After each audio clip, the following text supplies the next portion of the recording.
Hey everyone! If you're a fan of Hallmark movies or just love learning about actors, I've got a fun story for you today. Did you know that Kristoffer Polaha, yes, the Hallmark heartthrob, has a special connection to music legend Kris Kristofferson? And it all starts with his name. Let's dive into this story of namesakes, film festivals, and a sweet love story. So here's something I learned recently about Kristoffer Polaha. His first name, Kristoffer, isn't just a unique spelling for the sake of being different. It actually has a deep connection to Kris Kristofferson, the legendary singer, songwriter, and actor.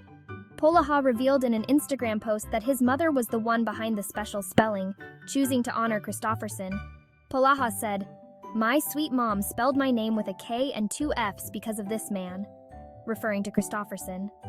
Now, can you imagine growing up with a name inspired by such a music icon? Kris Kristofferson isn't just any artist.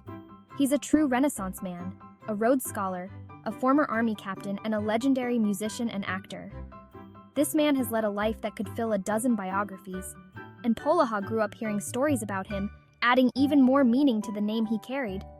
Now, wouldn't you want to meet the person you were named after? Well, Polaha almost had his chance. Back in 2003, Kristoffer Polaha had a near encounter with Kristofferson at the Toronto Film Festival. Polaha had just met another legendary actor, Robert Duvall, who Kristofferson was there to support. In an elevator ride, Polaha found himself just feet away from Kris Kristofferson, but didn't take the opportunity to introduce himself. Polaha said, "I wanted to whip out my driver's license and say, 'See that spelling? That's because of you,' but I didn't want to embarrass the girl I was with." And here's where it gets even sweeter. That girl? Polaha ended up marrying her. Polaha didn't meet Kristofferson that day, but the love story has a happy ending.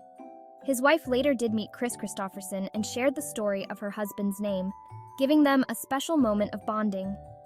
Polaha never got to meet Kristofferson face to face, but he joked that he was promised a warm hello if they ever crossed paths again.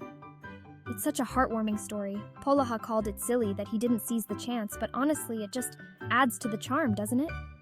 Even though they never met, Polaha still feels honored to carry on the spelling of his name, paying tribute to a man who moved through the world in what Polaha described as a very special way. It's clear that Kristofferson made a lasting impression on so many, and Polaha is proud to carry a piece of that with him. Polaha's name isn't the only thing he's made famous. He's had quite the career himself, from starring in Backstrom with Rainn Wilson to playing the title role in Valentine. But Hallmark fans know and love him best for his roles in heartwarming movies like A Biltmore Christmas and the upcoming The Christmas Quest, where he'll be starring alongside Lacey Chabert. So there you have it, a sweet story behind Kristoffer Polaha's name and his almost meeting with Kris Kristofferson. Sometimes the stories we don't get to tell in person are the ones that stick with us the most. If you enjoyed this little dive into Polaha's life and want to see more behind-the-scenes stories, make sure to hit that like button, subscribe, and ring the bell for notifications. Thanks for watching, and I'll see you in the next video.